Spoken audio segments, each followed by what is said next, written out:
Afghanistan, he began to be sharper in his rhetoric. And ultimately he decided that he didn't want to live in the United States anymore. And so he packed his young family up and he leaves, and he spends a couple of years going in and out of Britain and giving lectures at religious centers around Britain, and ultimately decides to move back to Sana'a in Yemen, where his father had built a large family home near the university, and they built an apartment for Anwar and his kids there.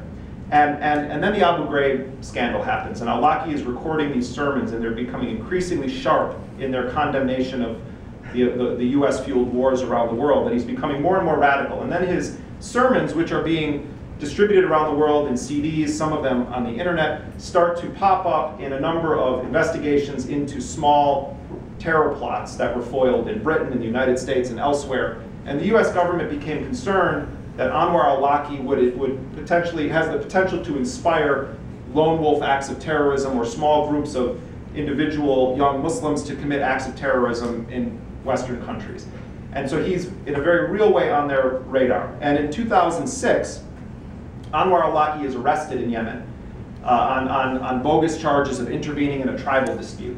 And he is put in prison for 18 months, 17 of them in solitary confinement.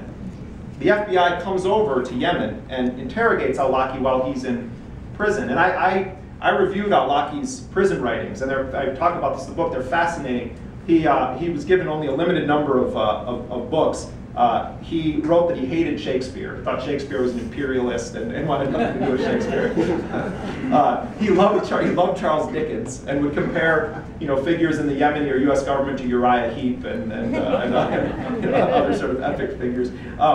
And he also did food reviews in the prison, but many of his writings were about his religious development. And he started to read the work of radical Islamic scholars and was relating to their writings on jihad and the necessity of jihad against crusader forces. And when he emerged from prison, he was a changed man.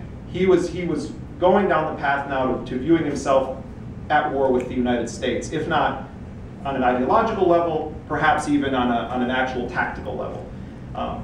Al-Awlaki believed that the United States was responsible for having him locked up. And the United Nations actually investigated his imprisonment and said that it was extra-legal. What I found out in my reporting is that there was a meeting while al-Awlaki was in prison in Washington, D.C. with a Yemeni official, Bandar Bush, the famed Saudi diplomat whose nickname is Bandar Bush because he's so close to the Bush family, and John Negroponte. And at the time, John Negroponte, who certainly knows a lot about dirty wars from his time in Central America in the 80s, John Negroponte was the director of national intelligence. So you have this senior US official meeting with a Yemeni official and with a Saudi official, a very powerful Saudi official. And Saudis control a lot of the US policy on Yemen. And Negroponte, according to my sources, told the Yemeni government at the time that the US wanted al-Awlaki kept in prison for 4 or 5 years, knowing well that there were no actual charges against him, because they wanted young Muslims to forget about Anwar al-Awlaki. They didn't want him to have the ability to potentially influence acts of terrorism. And Yemen kept him in prison as long as they could, but there was so much tribal outrage that they had to release him. And the US government was furious that Anwar al-Awlaki was back on the streets. So he comes back out, he's back in Sana'a, and his house is being monitored by the Yemen's political security officers who are trained and funded by the United States. And there's pressure being put on the al-Awlaki family to have Anwar go back or to live in some kind of default house arrest. And so in early 2009, Anwar al-Awlaki decides that he's had enough of this, and he leaves his young family with his parents in Sana'a, and he moves to Shabwa province in the south of Yemen, where he felt that his tribe could protect him from the regime's security forces who were trying to get him. In May of 2009, the head of Yemen's intelligence service goes to the Awlak tribe